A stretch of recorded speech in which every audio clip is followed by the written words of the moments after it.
epic.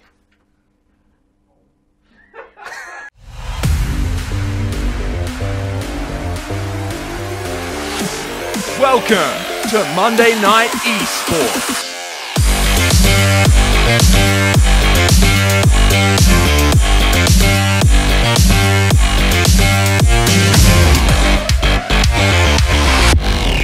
Good evening and welcome to another installment of Monday Night Esports. I'm your host for this evening, Matty B, and I'm once again joined by the one and only Kwan, Mr. Kwan. Darren, how are we doing this evening, mate?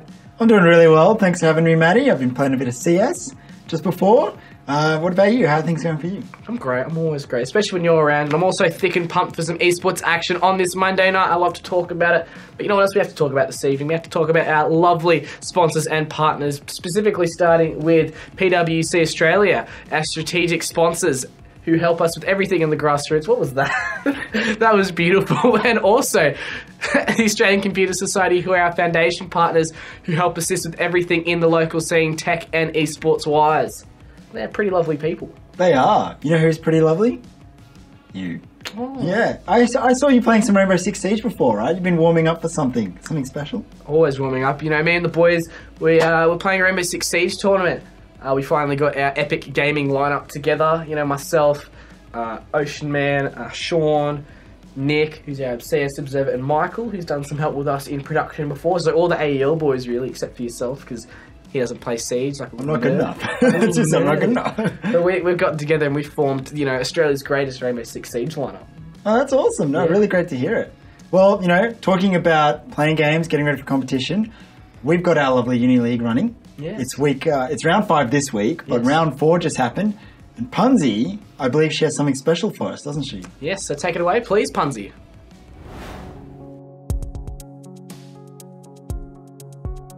Thanks, boys. I'm Punzi, and welcome to your Round 4 recap of the AEL University Cup. Last week in CSGO, ESM Blue put up a fight against QUT Esports Orange, with ESM winning both matches 2-0. During round 17, we watched as a nail-biting standoff took place between Flying Cow and Harry D. Best. It was a close one, but Harry ultimately won the round, taking down Flying Cow. Moving on to Rocket League, ANU Esports won 3-0 against QUT Esports Black, with 7AR winning 3-0 against Accord, and RMIT Esports also winning 3-0 against QUT Esports Orange, with Pleb from RMIT scoring a close goal. Finally, in Dota 2, the intense game between Sixth Sense and EuroW ended in a tie. EuroW showing early on that they weren't here to muck around, and almost getting the Weaver, much to their loss. Don't worry if you missed last round's games, you can catch the highlights on our social media. Thanks for tuning in to the Round 4 recap. I'm Punzi, and I'll see you next week for Round 5. Thank you for that update on the University Cup, Punzi. And there was plenty happening this week in the university space, wasn't there, Darren? Yeah, there's so much happening. You know, really enjoying the CSGO ladder, enjoying the Rocket League ladder, and enjoying the Dota 2 ladder. A lot of clubs playing in all of those. You know, what are the standout clubs for you, Matty? At the moment, I have to say ANU have been really good this season in all the leagues, really. This season, they're currently leading CSGO. They're undefeated at the moment after the first 4 rounds of going into our last round before we hit that finals bracket. So that's pretty exceptional for them. And they're also doing quite well in Rocket League. They're currently residing in 5th place. Yeah. So, you know, maintaining the rage. Talking about ANU being in first place, well, equal first, right? That's what we should say for CSGO. UNSW Yellow, what's the story there? I don't know. They sort of come out of nowhere. We sort of, at the start of the season, we touched on some of the teams that were really standouts after last season. You know, ANU, RMIT Black, and ESM Black. You know, 3 of our top 4 teams that you retain their rosters for the most part. Were favourites this season. So, and they're really showing that they're all in the top 4 at the moment. And then UNSW Yellow. I don't know if it's a new roster, if they played last season, because none of the New South Wales teams were really that competitive last season. So shout out to them for really sticking it to everyone else, being super competitive and not having dropped a map yet. Yeah. That'll be a huge matchup for them versus ANU in the 5th and final round of the group stage. Yeah, it's going to be an exciting match to watch this week. So, and then Rocket League, you said something about this great match that happened last week that you really enjoyed. We had a Clash of the Titans matchup. You know, 2 exceptionally equally skilled teams went up against each other. 7AR versus Accord, residing in 15th and 16th on the ladder. So it was a bit of a bottom of the table brawl. It was pretty interesting to watch. Poor old Accord, they've only scored 5 goals this season, but you know, they have been improving They got one goal like week 1, and then they got nothing, and then they started getting more goals. So, So steady incline. Steady incline. Yeah. That's what you love to see. Well, you heard it here first from Maddie, the commentator on Rocket League at the moment. And there's nothing wrong with being down the bottom. I love seeing that all these teams have come in, and hopefully they're learning week to week. And, if by the end of the season that they've improved their skills and they're ready for more competition, then that's an exciting story in my book. Definitely. They've definitely improved from week 1. A little bit shaky the first week, but they're starting to get better fundamentally. So, you give it a couple of seasons and they'll be right up there. Yeah. And another club I want to bring up is UOW Esports. Yes. So they're backed by the Video Game Association down at the University of Wollongong. VGA. Yeah, VGA. They've been around forever. But they're leading Dota 2. They're number 1 at the moment. So exciting there. Yeah, definitely. Especially after last season, like I've mentioned this a fair bit, and we talked about it at the grand finals as well last season. There wasn't a lot of New South Wales clubs going deep into the seasonal runs. So, good to see them getting good seedings at the moment going into our final series, getting those more advantageous matchups to get towards that big grand final coming up very soon. So that's pretty exciting. Yeah. So, the growth. Well, that's what everyone is playing for, right? Yes. The big kahuna. Talking about the community, we every week call for some community highlights to be sent in, because whilst we stream a bulk of matches, we can't stream absolutely every single one that plays. And in all of those matches, I guarantee you there are excellent players by all players in the league. So every week we ask for the community, or the fans, or the clubs themselves, to clip some awesome plays up, send them to us as highlights, and then we release them out. And the best highlight from the season is going to win a PlayStation 4 plus some goodies from our sponsors. I'm going to win that. Yeah, so talking about community highlights, let's play that clip. In this week's community highlights, first clip sent in by Nova from ANU. Nova scores 3 frags against UNSW for ANU Esports, who are currently number 1 on the leaderboard. Second clip sent in by Sadfish from UNSW Orange. Sadfish scores an ace at long on Dust 2.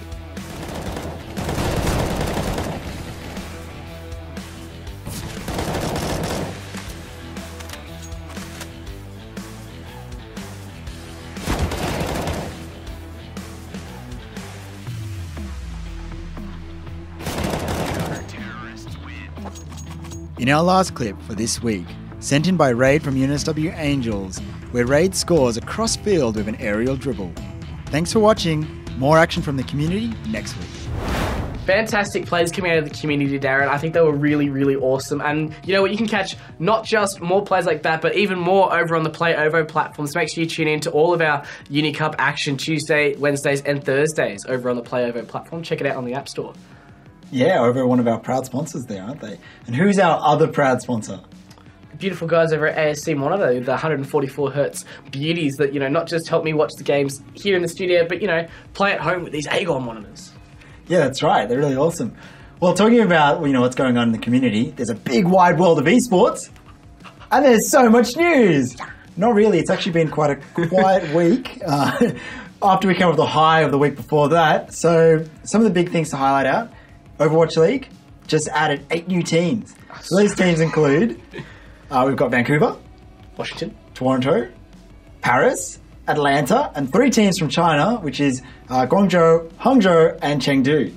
So, also made additions to that whole world league that's going on. Love the OWL. Matty, what's your thoughts about it? I don't know if there's enough Koreans to go around to fill out those rosters with the high level of talent we've already got in the Overwatch League. But, we'll see how we go. Maybe it's an opportunity for players around the world to really showcase some of their talents, which will be exciting to see. Disappointed that we don't have an Australian-based franchise yet, but we'll get there.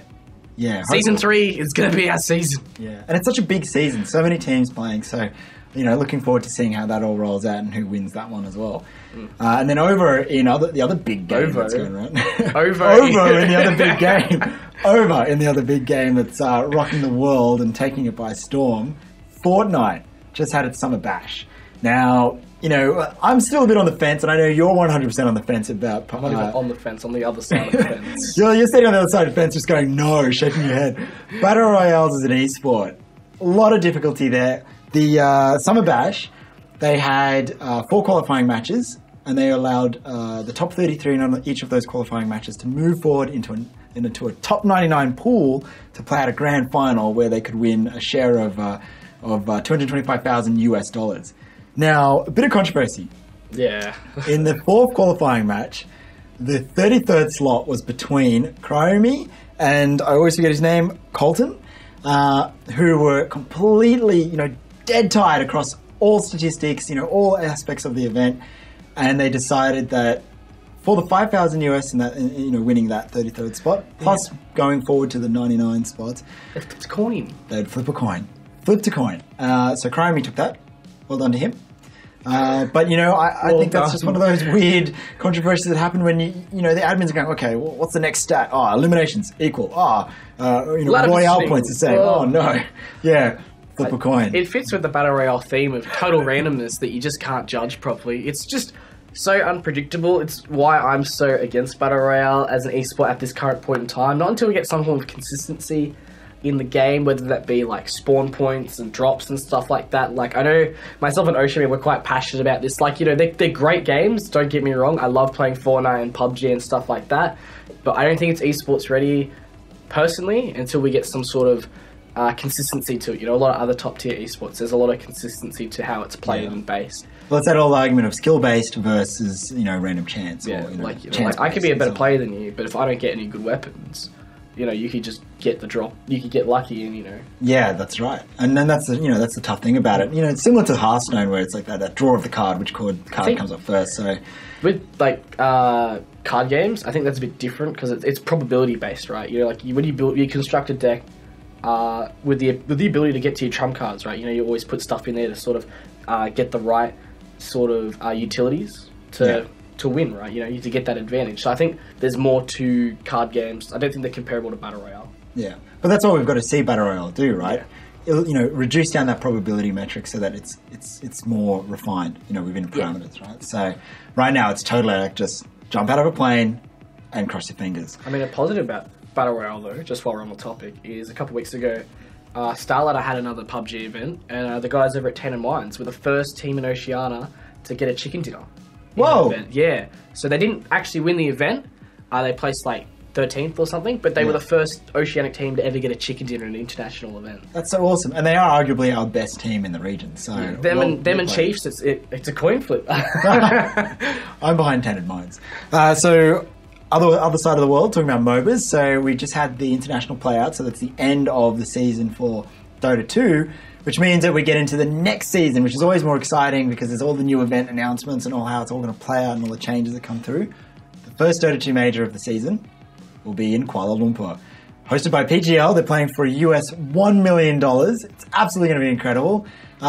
I know that Maddie doesn't play any MOBAs, but I love MOBAs, so I'm really excited for that one. And PGL always do an amazing production, so excited for that one as well. And a lot of dollary dues to go around. Yeah, $1 million US. Hopefully more Australians get over there somehow and get into that and win. So love that. You love to see it. But, that was the wrap up of the news this week, so that's very exciting to hear about.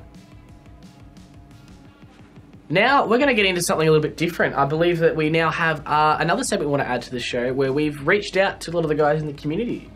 Darren, you think you've got a bit more info on that than I do? Yeah, so there's a lot of players, again, talking about community highlights. Well, one thing that we also offered out is to get these guys on camera. So who are these players? Let's learn about them. What about the clubs? Who are the teams and the clubs that are playing? So who are they? Yeah, we've built a new segment again. We love adding segments to this. This one is where we get all of the players and fans and clubs to send in footage where we get to learn a little bit about their team, their club, or one of their players.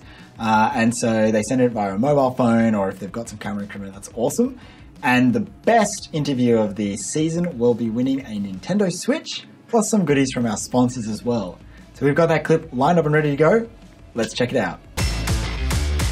So how do you think the match went? Yeah, it went good. So what we learnt last week against Boomer is top team in the comp, just the speed and everything. We played real slow game one and matched their pace, and they were a bit slow. So there was only a 1-0 win to us. And we realised after the game, it's like, boys, we can just play triple as fast and we'll destroy them and play it off. I think it was 7-1 game 2, 7-0 game 3. So it just blew up when we started playing fast. The speed was everything. Our rotations were on point. And best thing is, I think each one of us got an MVP in each game. So everyone's carrying their weight, everyone's doing good shit. I love it. That'll be all from us this week on Monday Night Esports. We've had another exciting week in the esports scene, locally and internationally. I've been your host, Matty B, and this has been Darren Kwan, and that's all from us. Just a quick shout out to all of our sponsors and you guys at home. We'll see you next week for more Monday Night Esports. So